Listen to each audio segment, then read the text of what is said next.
Welcome back to the step-by-step How to Buy a Home 10-Step Starter Program. You're halfway done, and truth be told, you already did a lot of the heavy lifting in the first half of these 10 steps, and that's for a very good reason. The planning phases, those first 5, they get skipped over far too often by would-be first-time homebuyers, and all the tools and the education that you gained in steps 1 through 5, that's going to put you miles ahead in your quest. Steps 6 through 10 are going to focus on the insider tips for the details of the actual home buying purchase, making sure that you avoid all the tragic missteps so you don't have to post a hot mess video on social media with one of those gut-wrenching horror stories that we hear from other first-time home buyers. Second half, let's go. How to Buy a Home educates, protects, and connects first-time homebuyers to local, qualified realtors specifically for first-time buyers. Whether you're looking for DIY information or personal step-by-step guidance, How to Buy a Home is your #1 resource for first-time homebuyers. What is up, my How to Buy homies? It's David Sidoni here, the dorky old dude drink that decided that his last gig here on Earth was gonna be, well, I thought I'd do a podcast to reveal all the secrets of the real estate industry because you deserve an advantage. And we'll start with today's step, goals. And I know some of you might be thinking, goals? I thought this clown was gonna give me the insider industry tips so I don't get ripped off. Okay, Debbie and Donald Downer, hang with me.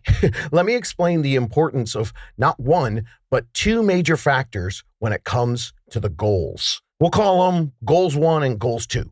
Goals 1 gets into the purchase. We're not just going to talk about the beds and the baths and the must-have and the like-to-have list that you're going to create, but we're also going to talk about the goals for buying your first home. What's it mean for you today or 3 years, 5 years, 7 years, or 30 years down the line? And then goals 2, that's a simpler one, but something I think often gets overlooked. We're going to give you some practical tips to help you set the goals in the planning phases that you just learned all about. But one thing I know after years of doing this, sometimes, especially if it's a long period, working that big 3, that could be a grind. It can be stressful. And yes, many, many times, I have seen these planning phases break up full relationships. And I unfortunately have to be there and see it with my own 2 eyes. Talking when I'm showing them a house. This has happened in a living room, in a garage, in a kitchen. And there was actually one couple that screamed and cried on the front lawn of a home until one of them called an Uber and left. But you know what? It sucks, but I never get bummed out when I see that happen because this is a big step and it's better to discover these things early. And let me help you avoid a public meltdown like that. Let's help you create a plan so you can set small goals in your whole overall strategy, along with little mini rewards along the way so you don't feel like you have to feel deprived. After all, these are some of the best years of your life, and you should be enjoying this process. When we set clear, targeted goals with the little mini milestone celebration moments on the way to hitting those targets, that makes the journey a heck of a lot less stressful. Now, the funny thing is, goals 1, the big picture of everything, why are we doing this? That actually is a big help to goals 2, which are figuring out what to do with all your planning goals. So goals 1 helps goals 2 in an enormous way. And we are not looking for the right page in some one-size-fits-all home buying instruction manual that fits all of your goals. Oh, no, homies, you know, we are writing the whole freaking manual together with all of your personal and financial short-term, medium-term, and long-term goals. All those are going to be writing your own personal custom manual. So follow along and write your own goals list for your own personal goals. And if you're buying with a partner, there's a little rule. You have to write these separately. Do not show them to each other. Do not discuss them. Write them separately. And then call a therapist, set up a Zoom appointment, and only then reveal all of your goals to a neutral third-party therapist. And you have to promise that you discuss these things with your inside voices. These goals start simple, and then they get more detailed, and then a little more esoteric. So your first one, it's a simple one. Figure out what kind of house you want. Bedrooms, baths, square footage size. Do you want a yard? Do you want a garage? All that stuff. Write it all down. Go ahead and write them down with your must-haves and your like-to-have.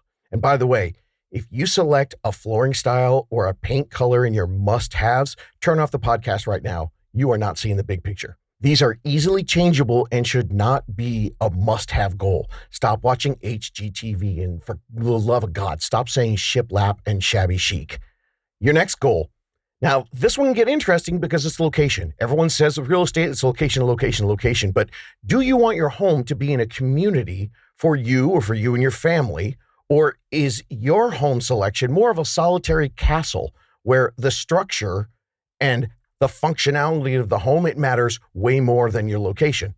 This location factor should also include the discussion of remote working. And also, if you have an office that you need to go into, the commute times, all those things that you're willing to entertain. Have you on your own or with your family discussed 3-year, 5-year, and 10-year life plans that could affect the geography? I mean, have you really communicated that in deep detail? Could be several different factors, whether it's a potential promotion, whether it's just wanting to upgrade and move someplace else, or maybe it's a school district. All these things affect the time frame that you're going to stay in this first home and the future thoughts of perhaps moving later on. Now, the next factor has to do with kids. Now, if you're not having kids, you've got things to think about too. What kind of yard do you want for your pets? Something to think about. But if you are someone that's thinking about having kids, is this the long-term forever home? Is this where you want them to come home to after they leave your nest? Is this going to be home base for life? Now, this is where we're also going to talk about extended family. This is one of those you definitely have to make sure that you write out separately for your goals if you're working with your partner and you're going to be revealing this to that therapist on Zoom. But here's a thought for you about extended family. You're going to be looking at your whole financial picture. And if daycare costs are something that might be coming in to your whole financial picture, especially if you guys both work, it could be more cost effective to be close to some grandparents or a brother or a sister that might be cheaper than daycare. I told you guys, these goals, it's not just beds and baths. We're going deep. Okay, back to the actual structure itself. Are you more concerned with the style of the home, or do you just want big space? Do you want a bitchin' neighborhood and less house, or more house in maybe a shady part of town or someplace way out in the sticks? What about if you thought about new build versus resale? And if you have, and you're writing those down on your goals, make sure you can explain why you like one over the other. Get detailed. To truly decide what you need and what's the best thing for you, you got to understand the pros and cons of both kinds of homes. Another thing to think about is, where is that location in regards to other things? Like, are you buying someplace that has a good walk score? Yeah, that's a thing. On a scale of 1 to 100, it tells you how walkable your home is if you're close to restaurants and bars and stores and public transportation. Have you thought about how long you might want that walkableness? How long are you going to be in your young hipster phase? Do you ever see the suburbs in your future? Now, this could definitely affect your first home purchase. And if you've studied housing markets, you understand that markets go up and down. And you realize that it's very rarely a good idea to just assume it's going to go up a lot in the next couple of years. And then your goal is to buy this house and sell it in 2 or 3 years. 5 to 7 years is a lot safer. In 10 years, that's golden. Unless, of course, you're thinking of turning your first home into an investment property, which leads us to the financial section of the Goals 1 list. All right, homies, open your minds here. This is something that I've been really getting into the last few years to help set you up for life. So how do you see this home financially for you and your family? Is this one going to be your forever home? Or do you want to use this as a stepping stone home, using the equity of this home to buy a larger home someday? Now, have you considered that since time in the market is the way that you make the most money, it's the biggest bonus factor that this first home purchase is going to have over any subsequent homes that you buy in the future? Have you thought about the fact that perhaps you could capitalize on the time growth equity that this home will have and maybe keep this home as an investment so you can get maximum returns and set yourself up for a wealthier future? You do have a very big advantage here, and it's something that not a lot of people are going to explain to you how to do it. Your advantage that you have over everyone else is that you're going through the planning process. You just did steps 1 through 5. You're doing much more strategy and planning than most people do. So what that means is maybe you don't have to follow the usual path that people take. That's where they buy their first home, they sit in it, and then they trade up to their second home. because most people scramble to get into their first home. They don't really understand or get the entire planning process laid out with them with a professional team. They hang out, wait for the appreciation, that profit that comes from the home as it goes up in price, and they use that for the down payment on their next home. This is the way that most people do it, and I understand why they do it, especially if you haven't really dived into the planning process with that first purchase. So here's some numbers to help you think about this. Did you know the average home 25 years ago was $150,000? Today it's at $427,000. Let that number sink in. Now here's something really important to know about the last 25 years. The middle class has been getting squeezed out over the last couple decades. And in this new 2025 world, look around and see how much trouble average people are having setting themselves up for retirement. Lots of people working a lot longer than they thought they would. That's because the old simple plan of letting Social Security and your pensions be your safety net, that whole thing is wildly in flux. But real estate, that can secure your future. You could protect yourself from that wage gap disparity, which doesn't look like it's going away, not to mention inflation popping in and out. And you could protect yourself by using all the things we just learned in steps 1 through 5. Hell, you're a renter. You know that being a landlord is lucrative. So let me just toss this concept out to you. It's a financial goal that could be a big part of your first purchase. Buy your home, enjoy it for 3, 4, 5 months. And then call back the unicorn team that you've done all this planning with and say, okay, hey, unicorns, we're settled in. Talking to the realtor and the lender now. We'd like to start some simple planning for 2 future options because this is not our forever home. So can we work 2 plans for the big 3? And remember, guys, we went over this. The more time that you put into the big 3, the better your results. So starting then, even if you're 5 or 7 or 10 years away, it's going to show massive results. Geez, your credit score should already be rocking anyway, right? Okay, so asking for 2 plans. Plan A is selling this home and using the equity to buy the move-up home in 5, 7, or 10 years, like most people do. Or plan B, let's work the big 3 to keep this home, and then you tell us along the way with our new credit scores, our new savings, and our new debt while we own this home, how much do we qualify for to buy another home with using your savings that you're going to be saving over the next 5, 7, or 10 years? Now, you already know how to do this, and since you're in no rush, you can adjust the plans along the way. It doesn't mean that you have to do it. You can just start plan B, and if things go crazy, you jump to plan A. You're in. You've got the knowledge. Take advantage. It's the most stable wealth option in the country. It's real estate. The one that's made more billionaires than anything else. It's not the stock market, it's real estate. But for you, this can be a very simple plan to utilize your knowledge to keep one appreciating asset at a very early time that you purchase it that'll set your family up for life. Imagine you're keeping this home that you're going to buy right now forever. So, and you could cash out in 20, 25, or 30 years, getting those numbers like I talked about before. I mean, 150 to 427, it's a pretty good cash out. And have you factored in the fact that right now when you're buying this home, for most of you, you're young and you're probably going to make more money as you progress in your life. Maybe for the first year, I don't know, you only save $100 a month. But think of it, in 5 years or 10 years, you're still going to be paying the fixed monthly payment of your mortgage, which who knows, maybe you refinance down to an even lower payment, or you got rid of the PMI and it's even lower. So now you're making more money each month to have more money to save. So let me give you some math to show you what I mean. Okay, right now, wherever you are, what was your salary and your rent 5 years ago? Okay, got those numbers? Now, what if you were paying that rent today, but with your current salary today? Do you see how that gap gets wider?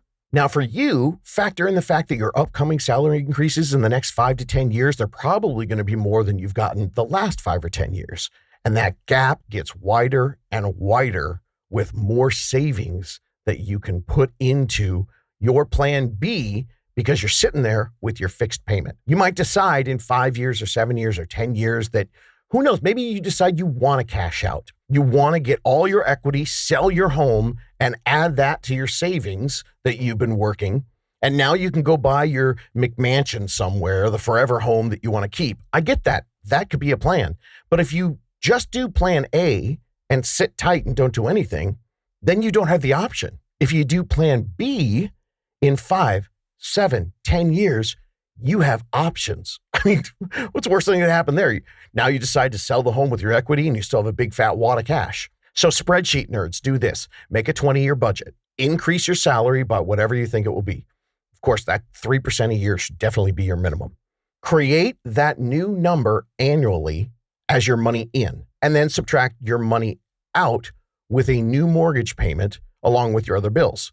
Your total leftover monthly that you're going to see, because you're going to take the annually and divide it by 12, as you progress, you might begin to incur more expenses too. I totally understand that, especially if you're thinking about having kids. So you're not taking 100% of that widening gap between how much money you get in and how much money you have to pay out. So just take 50% of that surplus and put that into a Plan B savings account. You can do that on your spreadsheet, nerds. I know you know how to do it. Once you've got those numbers tabulated in there, how much money are you going to have saved in 5 years, 7 years, or 10 years, even just taking 50% of your excess and putting it into a savings account? Now, for your next home, you could do Plan A and be set for life, or you can look at Plan B, realizing you can keep the home and you've got that money sitting in the savings account that you can use for another low down payment purchase because you already know how to do that. There's tons of other math that makes this strategy really financially tasty.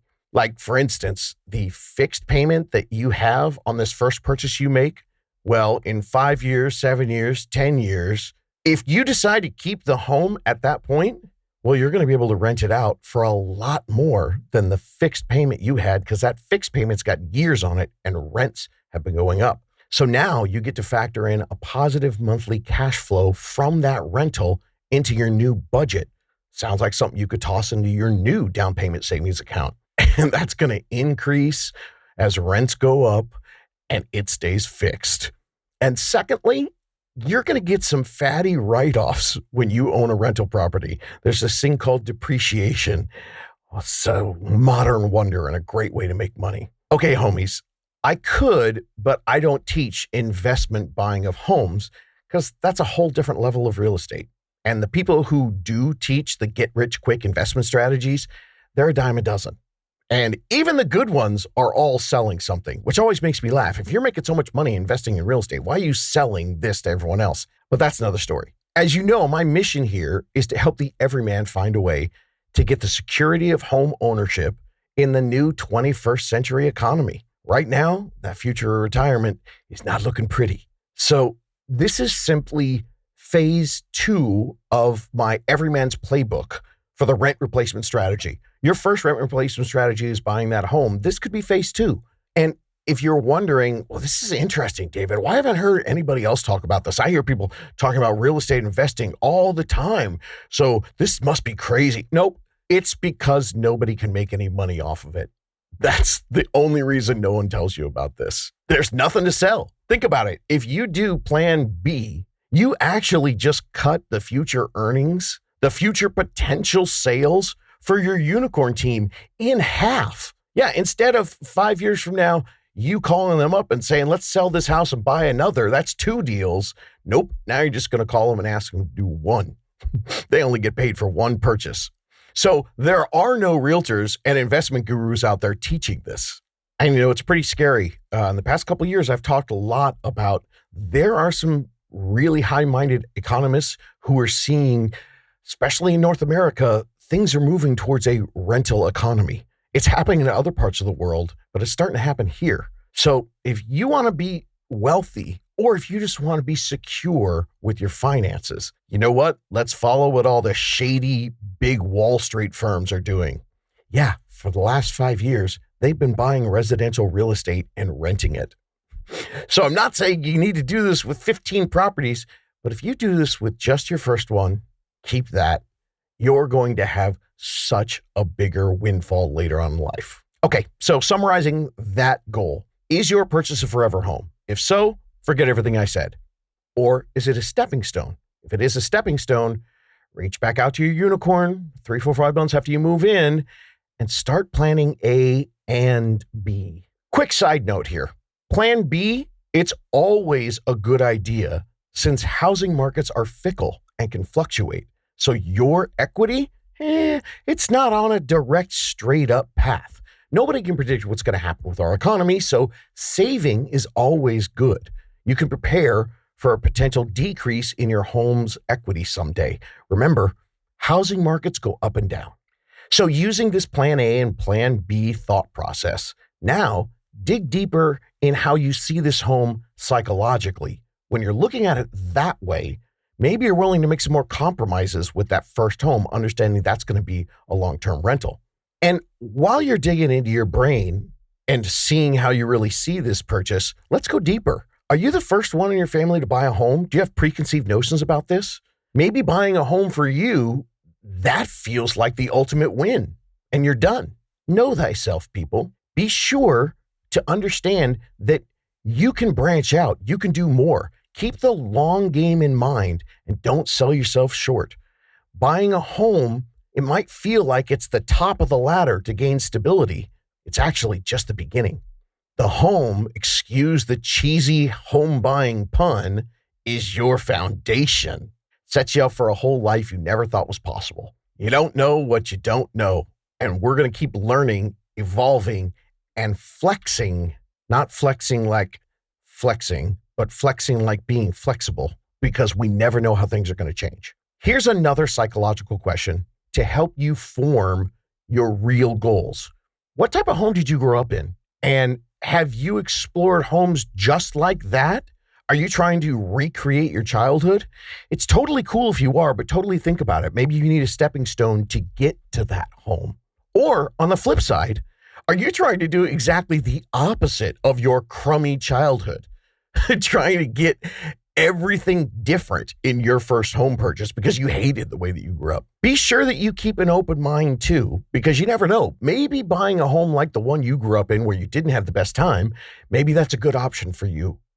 Maybe that fits with your rent replacement strategy. It could be your way into the market and you could use that as a stepping stone to do something else.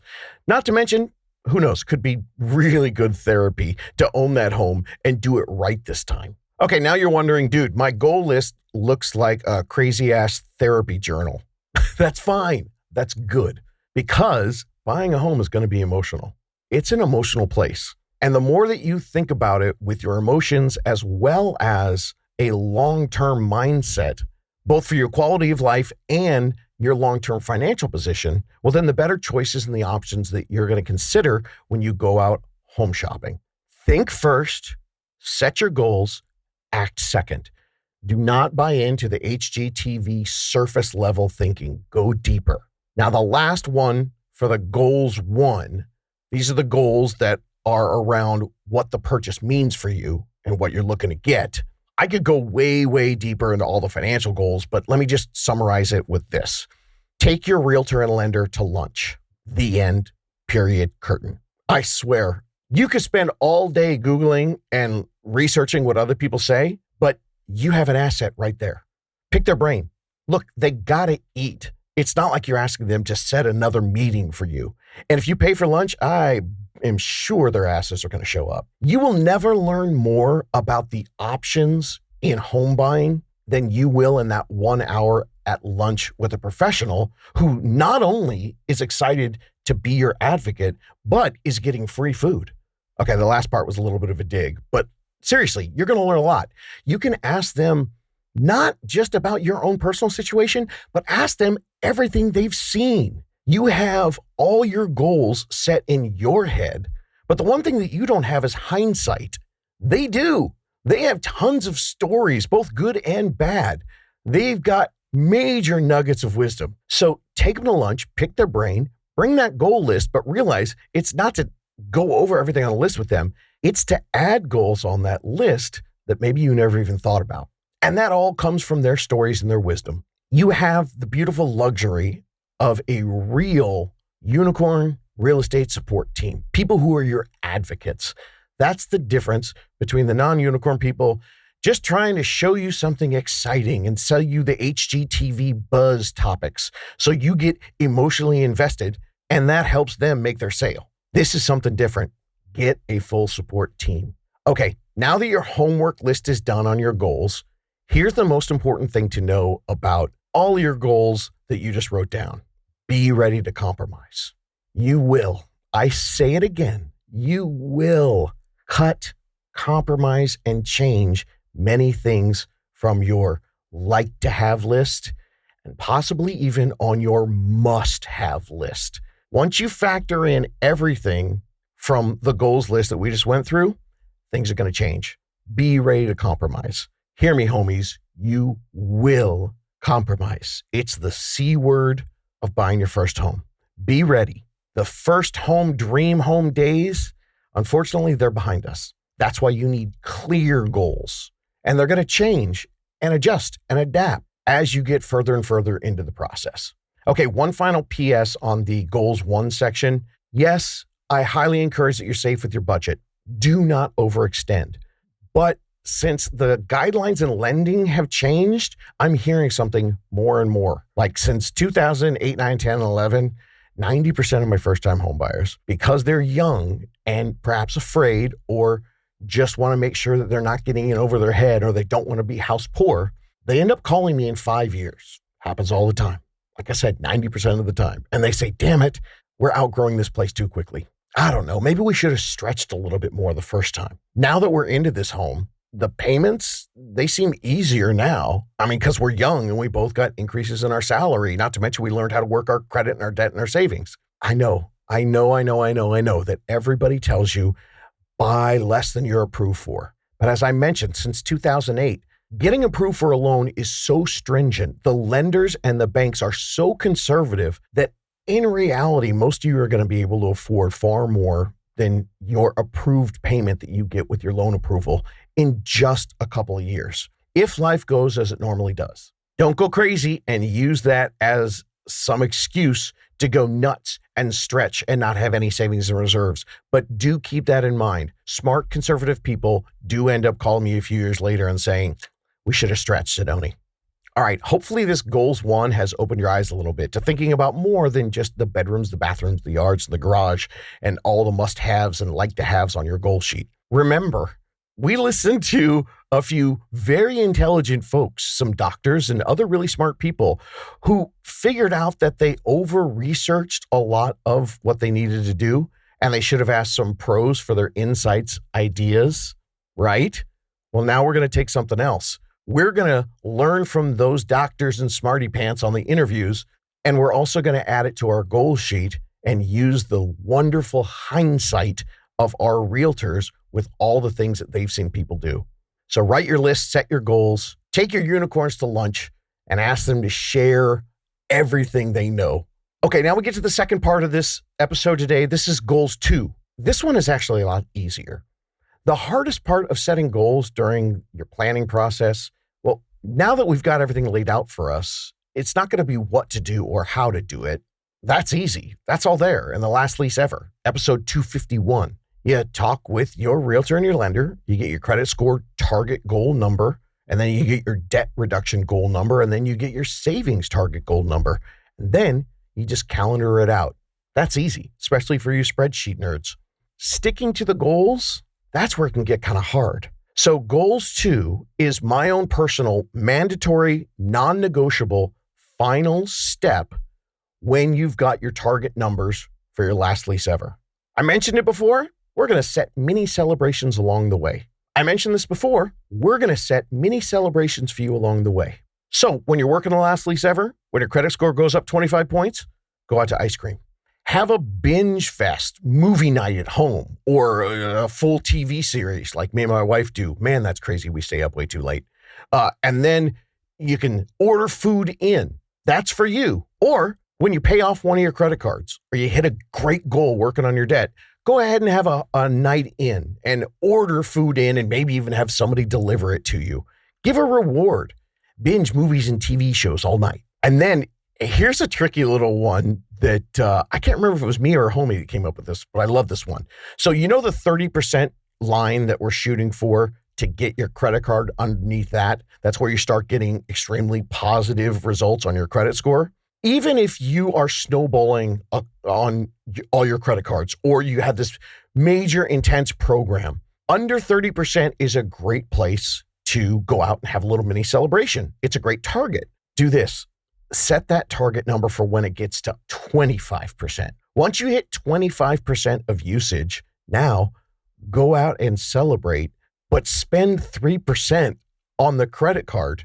Now you're still under 30%. How about that one?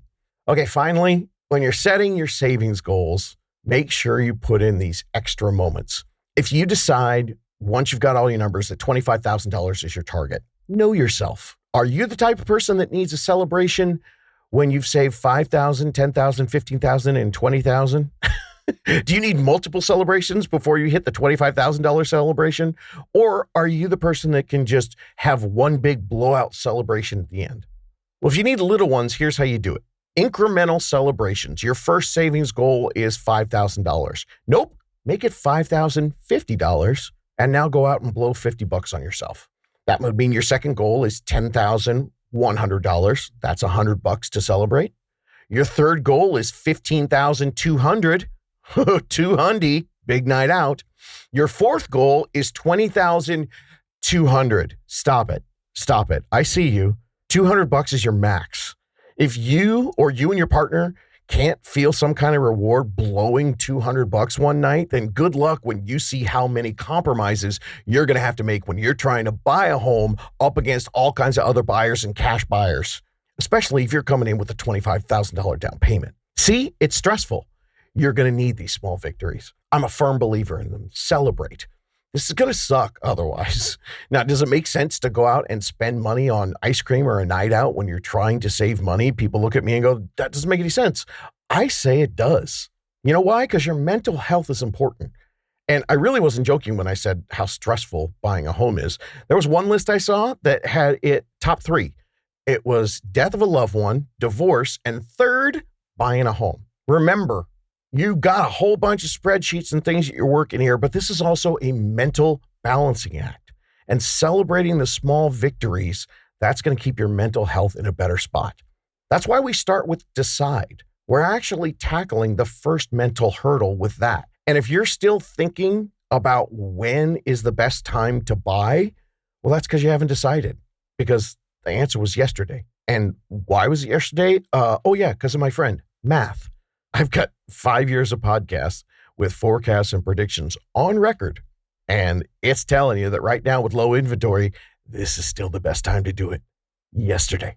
So that means you've got a little motivation behind your journey. So while you're doing it, reward yourself along the way. That'll keep you inspired. Living your best life means living in your moment along the journey and keeping a positive spirit. Don't be bummed out that you've got to do all these things. Don't be thinking about sacrifices. Be excited that you're planning and that you're not just floating aimlessly like a rudderless boat in the lake of life. Actually, it's more like the ocean of renting. Hey, I've even got some little short attention span bursts of information and motivation. That's my Instagram and my TikTok and my YouTube shorts. They've got tons of 30-second stuff. You could jump on my feed and scroll for 5 minutes and get the boost you need. I have been doing this a long time. There's a lot out there.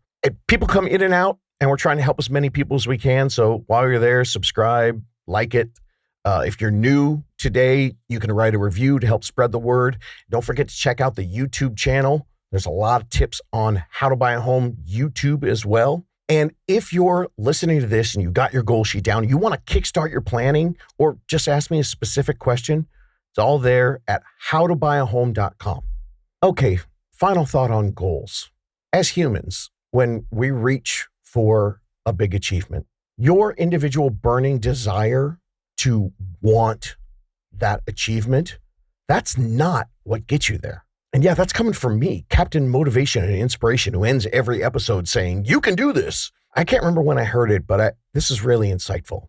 Every athlete starts their season wanting to win the championship. They all have that motivation and that burning desire, every single one of them. But those who have the discipline, the structure, the planning, and the work ethic, those are the athletes that get the ring. And the best way to stay structured and to have goals is to have those little rewards along the way, to keep your motivation thriving, and sometimes even rejuvenated in your journey when you really need it. Things go up and down. Life's going to suck a few times while you're trying to plan to buy a home. It just will. But if you've got your goals in place, something you can tangibly look at, and if you're working your plans, and if you're rewarding yourself along the way, you can do this. Looking for more DIY education or your own personal step-by-step guidance through the home buying journey? Since 2019, How to Buy a Home has been the #1 resource for first-time home buyers. So visit howtobuyaHome.com to get started.